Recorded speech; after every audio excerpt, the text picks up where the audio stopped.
Assalamualaikum warahmatullahi wabarakatuh. Alhamdulillahirrabbilalamin. Puji syukur senantiasa kita panjatkan kehadirat Allah Subhanahu wa Ta'ala, Tuhan semesta alam, karena berkat nikmat dan karunia-Nya serta kasih sayangnya kita semua masih dapat menjalankan aktivitas kita sehari-hari tanpa ada halangan suatu apapun.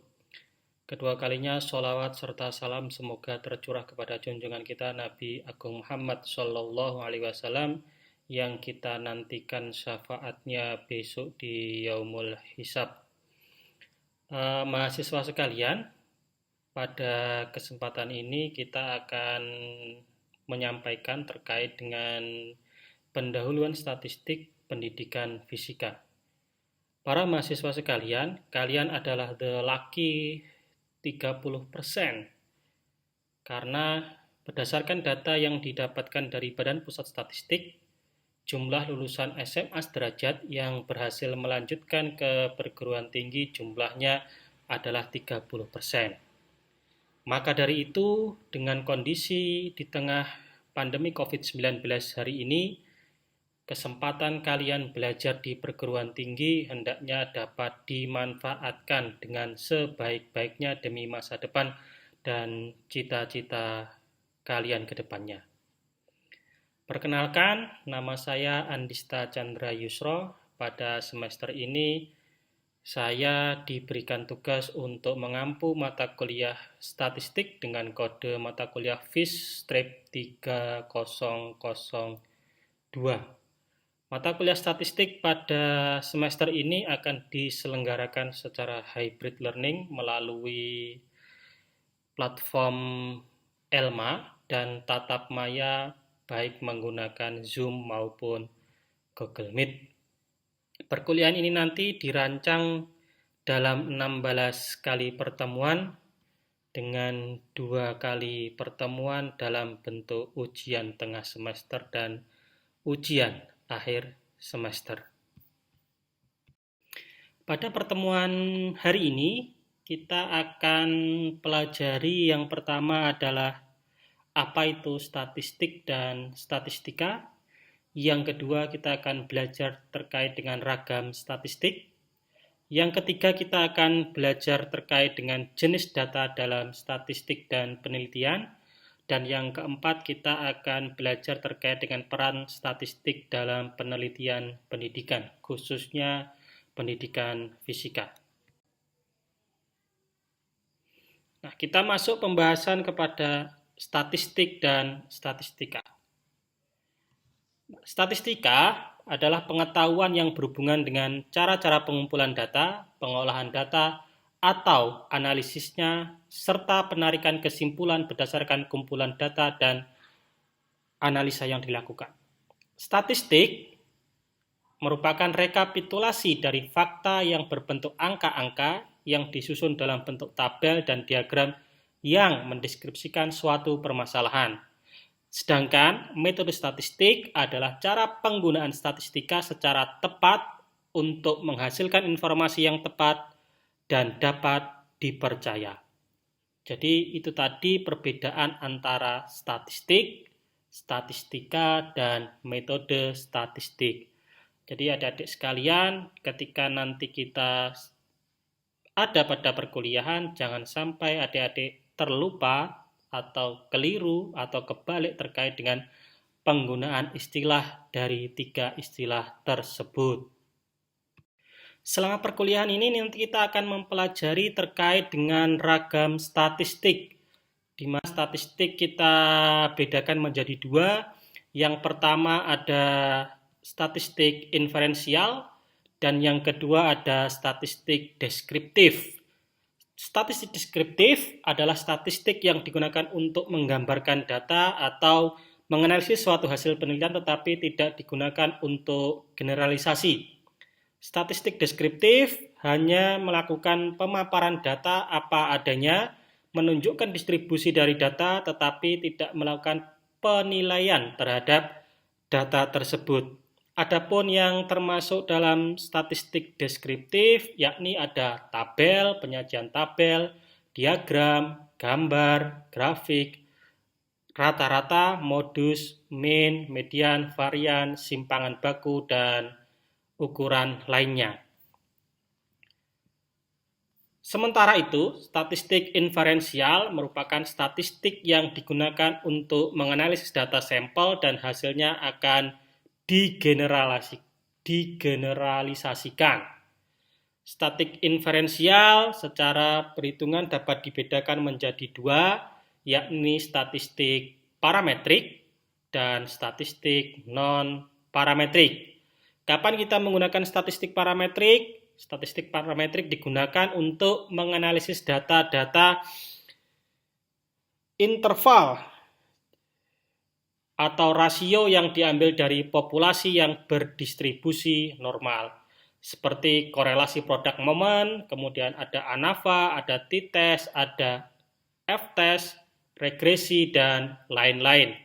Sedangkan statistik non-parametrik terutama digunakan untuk menganalisis data nominal atau data ordinal, atau data interval dan rasio, tetapi hasil analisis syaratnya adalah terdistribusi, tidak normal, atau tidak homogen. Jenis statistik yang digunakan salah satunya ada korelasi Spearman rank, kemudian ada Chi kuadrat, dan lain-lainnya. Sebelum kita lanjutkan, jika para mahasiswa mengalami kendala atau kebingungan terkait dengan jenis statistik, tadi ada inferential dan deskriptif, teman-teman bisa memanfaatkan fitur diskusi di Elma ataupun menuliskan pertanyaannya di kolom komentar di video ini. Selanjutnya kita akan bahas terkait dengan jenis data dalam statistik penelitian. Jenis data dalam statistik penelitian, jika kita kategorikan, kita bisa pecah menjadi dua jenis data. Yang pertama adalah data kuantitatif, yang kedua adalah data kualitatif.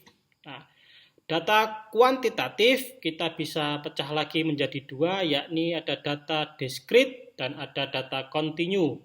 Data kontinu itu meliputi data ordinal, data interval, dan data rasio. Data kualitatif adalah data yang berbentuk kalimat, kata, atau gambar. Data kualitatif merupakan data yang menunjukkan kualitas sesuatu. Oleh karena itu, data kualitatif sering menunjukkan kualitas sesuai sesuatu baik manusia, benda, maupun suatu variabel tertentu seperti motivasi, minat, dan lain sebagainya. Dari data kuantitatif, kita dapat merubahnya menjadi data kualitatif. Begitu juga sebaliknya. Pada pembahasan ini kita akan bahas terkait dengan perubahan data dari data kuantitatif menuju data kualitatif. Proses ini dapat dilakukan dengan pengklasifikasian terhadap data. Contoh kasusnya adalah data motivasi belajar siswa yang diukur dengan menggunakan angket motivasi belajar akan menghasilkan data kuantitatif berupa angka-angka skor motivasi belajar. Data tersebut kita konversi dari data kuantitatif menjadi data kualitatif. Contohnya adalah dengan kita membuat kriteria motivasi belajar. Pada tabel 1 ada contoh kriteria motivasi belajar. Skor kriteria, misal kita tetapkan bahwa apabila skor motivasinya lebih dari rata-rata ditambah dengan standar deviasi, maka kita klasifikasikan ke dalam skor motivasi kategori tinggi. Sedangkan ketika skor motivasinya adalah rata-rata ditambah dengan standar deviasi sampai dengan rata-rata dikurangi standar deviasi, kita akan klasifikasikan motivasinya masuk kategori sedang. Dan yang terakhir, untuk skor motivasi belajar yang kurang dari rata-rata dikurangi standar deviasi, kita masukkan ke dalam skor motivasi kategori rendah. Contoh, kita telah menghitung skor rata-rata ditambah dengan standar deviasi, kita ketemu skornya adalah 33,8. Dan kita telah menghitung juga rata-rata skor motivasi dikurangi standar deviasi, kita ketemu angka di 25,0. Nah, skor itu kita masukkan kriteria yang pertama. Jadi jenis motivasi belajar masuk kategori tinggi apabila skornya lebih dari 33,8. Skor motivasi masuk kategori sedang apabila skornya berada pada rentang 25 sampai dengan 33,8. Sedangkan skor motivasi akan masuk kategori rendah apabila skornya kurang dari 25.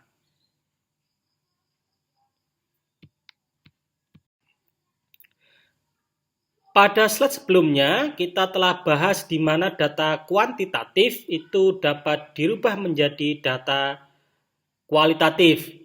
Pada slide sebelumnya juga di bagian jenis data, kita telah sampaikan bahwa data kuantitatif dapat dikelompokkan menjadi dua kelompok besar. Kami ingatkan ulang, yaitu ada data diskrit dan ada data kontinu. Data diskrit adalah data yang diperoleh dari hasil menghitung atau mencacah. Data seperti ini sering juga disebut dengan data nominal dan ordinal. Data kontinu adalah data yang diperoleh dari hasil pengukuran. Data kontinu dapat dikelompokkan menjadi dua, yaitu data interval dan data rasio. Berdasarkan skala ukurannya, data kuantitatif dapat dibedakan menjadi data nominal, ordinal, interval, dan rasio. Data kuantitatif sejatinya merupakan data yang berbentuk angka atau data kualitatif yang diangkakan. Contoh kasus, skor ulangan IPA Najwa 95, skor minat belajar Nathan 105, skor IQ Iqbal 135. Jumlah siswa laki-laki di kelas 11 IA2 SMAN 5 Madiun adalah 23 orang. Nah, contoh data-data yang saya sampaikan tadi merupakan contoh dari data kuantitatif. Pada slide sebelumnya, terkait dengan data kuantitatif, yang pertama adalah data nominal. Data nominal merupakan data yang hanya mengandung unsur penamaan. Contoh data nominal yakni jenis kelamin mahasiswa FKIP Universitas PGRI Madiun tahun 2021 terdiri dari laki-laki dan perempuan. Laki-laki berjumlah 450 orang dan perempuan berjumlah 765 orang. Pada tabel 3 di slide diketahui bahwa untuk mahasiswa laki-laki diberikan bobot 1 dan perempuan diberikan bobot 2. Pemberian bobot ini boleh juga dilakukan sebaliknya. Hal ini menunjukkan bahwa pemberian bobot hanya sekedar untuk mengkodekan saja. Laki-laki bisa juga diberikan bobot 2, sedangkan perempuan diberikan bobot 1. Jadi dibolak-balik antara 1 dan 2, hal itu hanya menunjukkan bahwa kode. Tergantung kita memastikan di awal kode perempuan dan kode laki-laki, kodenya berapa. Harus diingat bahwasanya statistik adalah pendekatan kuantitatif, sehingga data yang bersifat kualitatif harus diubah dalam bentuk numerik dengan cara pemberian skor atau scoring atau agregat. Selanjutnya, data kuantitatif yang kedua yakni data ordinal. Data ordinal adalah data yang selain mengandung unsur penamaan juga memiliki unsur urutan atau order. Pada data ordinal, selain dilakukan pembobotan atau penskoran, urutan dari penskoran tersebut juga memiliki arti atau bermakna. Posisi letak menentukan kedudukan kategori data. Namun, pada data ordinal ini, jarak antara tingkatan tidak diketahui berapa intervalnya. Berikut contoh data ordinal. Tabel 4. Sikap mahasiswa terkait dengan kenaikan UKT. Variabel sikap, sangat setuju, setuju, ragu-ragu, kurang setuju, dan tidak setuju. Masing-masing dapat diberikan skor dari 5, 4, 3, 2, 1 atau sebaliknya 1, 2, 3, 4, 5. Kemudian, contoh 5 adalah data ordinal terkait dengan ranking siswa. Nama siswa 1 ada Najwa, ranking 1, kemudian ada Zahwa, ranking 2, dan yang ketiga ada Irma dengan ranking 3. Pada tabel ranking, kita dapat menentukan berapa jarak antara ranking pertama dan ranking kedua. Ranking kedua dengan ranking ketiga, atau ranking ketiga dengan ranking keempat, dan seterusnya. Contoh data ordinal lain yakni adalah golongan kepangkatan dosen dari 3A sampai dengan 4E. Indeks prestasi mahasiswa juga merupakan contoh data ordinal. Apabila data hasil penelitian merupakan data ordinal, maka perhitungan statistik yang tepat untuk data ordinal adalah modus median dan tabel distribusi frekuensi. Adapun untuk pengujian hipotesis dan penarikan kesimpulan yang berhubungan dengan data ordinal dapat dilakukan dengan menggunakan statistik non-parametrik. Kita masuk kepada pembahasan ketiga, data kuantitatif, yakni ada data interval. Data interval adalah data yang selain mengandung unsur penamaan dan urutannya juga memiliki sifat interval atau selang. Jaraknya bermakna, di samping itu data ini memiliki ciri angka di mana angka nolnya tidak mutlak. Pada data interval, selain memiliki skor, memiliki urutan, juga memiliki interval yang jelas antara satu tingkatan dengan tingkatan yang lainnya. Contoh data interval yang sering kita jumpai dalam dunia pendidikan adalah skor kecerdasan individu atau skor tes IQ seseorang dan nilai yang diperoleh pada mata pelajaran tertentu. Berikut contoh sajian data interval. Tabel 6 ada IQ siswa dari mulai 110, 114 sampai dengan 119. Tabel 7 adalah data interval terkait dengan kualitas kinerja guru. Pada tabel IQ siswa, dapat diketahui bahwa jarak antara IQ 110 dan 115 adalah 5, sama dengan jarak atau interval IQ 114 ke 119, yakni juga 5. Namun IQ nilai 0 tidak mutlak, karena kita tidak bisa mengatakan bahwa jika seorang siswa memiliki IQ 0, sama sekali tidak memiliki IQ. Nilai siswa juga merupakan jenis data interval. Jika seorang siswa mendapatkan nilai 0, bukan berarti siswa tersebut tidak mempunyai nilai. Angka tetapi tetap juga dikatakan memiliki nilai, hanya saja besar nilainya adalah 0. Nilai 0 pada data interval tidak menunjukkan ketidakadaan, tetapi hanya merupakan skor perolehan semata. Sedangkan jarak antara nilai 70 ke 80 adalah sama. Jarak nilai siswa 75 ke nilai siswa 85, sama-sama 10. Dalam hal tersebut dikatakan bahwa data interval memiliki interval yang sama antara satu data dengan yang lainnya. Contoh data interval yang lain adalah kualitas kinerja guru di sekolah, seperti pada tabel 7. Data kualitas kerja pada tabel 7 di atas merupakan data interval. Namun data interval tersebut diubah menjadi data ordinal menjadi dalam bentuk ranking.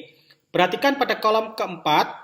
Pada kolom keempat, di sini ada ranking, kolom keempat. Jadi suatu data interval dapat dideskripsikan sebagai data interval dan juga dapat dideskripsikan sebagai data ordinal. Hal ini juga berlaku untuk skala data lainnya. Skala data di atas dapat dideskripsikan melalui skala data di bawahnya. Namun skala di bawahnya tidak dapat dideskripsikan melalui skala data di atasnya. Skala data terendah adalah skala nominal, kemudian skala ordinal, kemudian skala interval, dan yang terakhir yang tertinggi adalah skala rasio. Jadi skala rasio memiliki semua sifat skala internal, interval, ordinal, dan nominal. Skala interval memiliki semua sifat, skala ordinal dan nominal, sedangkan skala ordinal memiliki semua sifat dari skala nominal. Data yang terakhir dalam data kuantitatif yakni ada data rasio. Data rasio adalah data yang memiliki unsur penamaan, urutan, intervalnya bermakna, dan angka nolnya merupakan angka nol mutlak, sehingga rasionya memiliki makna. Contoh data rasio yakni ada jarak, kemudian ada berat benda, ada berat badan, ada tinggi badan, ada pendapatan orang tua, dan lain sebagainya. Di situ kita tampilkan tabel 8, yakni penghasilan orang tua siswa. Penghasilannya ada 5 juta, 4 juta, 3 juta, dan 2 juta. Pada tabel 8, sifat datanya sama seperti pada data interval. Hanya saja data tersebut memiliki nilai nol mutlak. Disebut angka nolnya mutlak sebab jika pendapatannya 0 rupiah, maka nilai 0 berarti orang tua tersebut tidak menghasilkan pendapatan sama sekali atau tidak berpendapatan.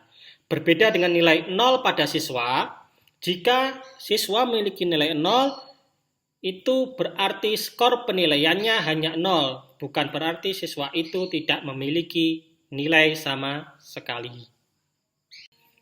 Jika kita resum sifat masing-masing data statistik, khususnya dalam data kuantitatif, untuk skala pengukuran dibagi menjadi nominal, ordinal, interval, dan rasio. Skala pengukuran nominal cirinya adalah ada klasifikasi, ada pembedaan, ada setara, dan tuntas. Operasi matematisnya adalah simetris, A sama dengan B, B sama dengan A. Contoh data skala pengukuran nominal adalah jenis agama. Ada agama Islam, Kristen, Katolik, Hindu, dan Buddha. Yang kedua contohnya adalah nomor kamar dalam asrama atau hotel.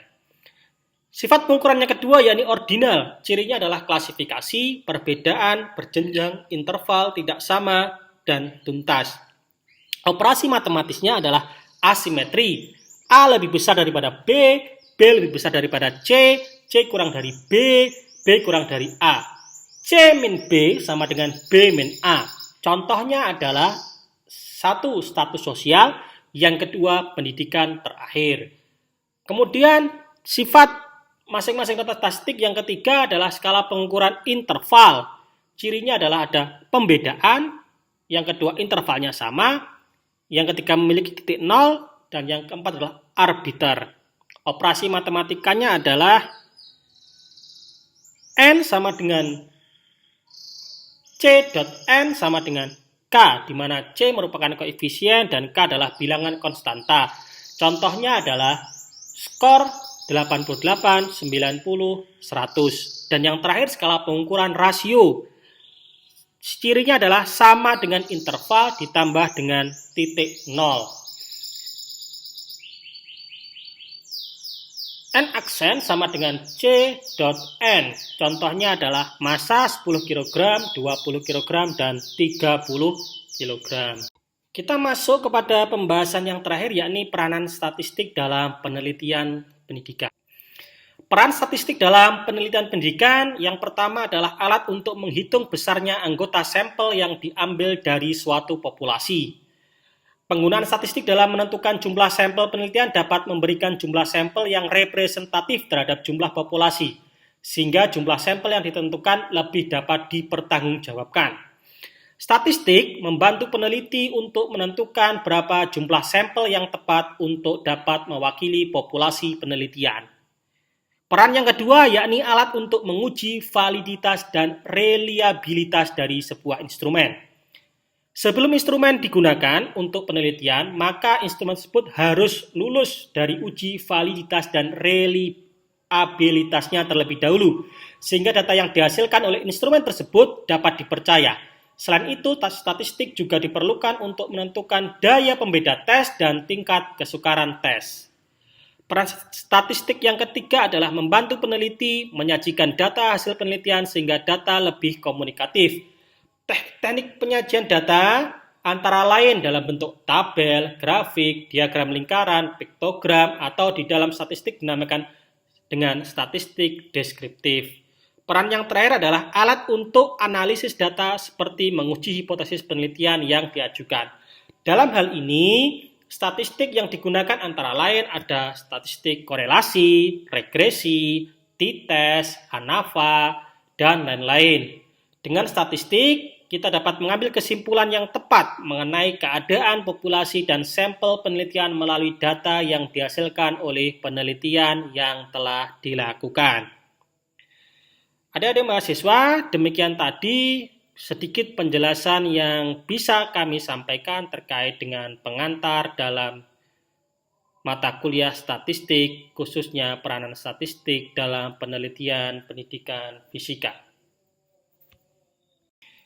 Jika para mahasiswa mengalami kesulitan atau ada kendala atau ada hal yang ingin ditanyakan, bisa memanfaatkan kolom diskusi pada Elma, memberikan komentar pada video ini, dan menyampaikannya di grup WhatsApp mata kuliah agar proses perkuliahan dapat merekam feedback dari kalian semuanya.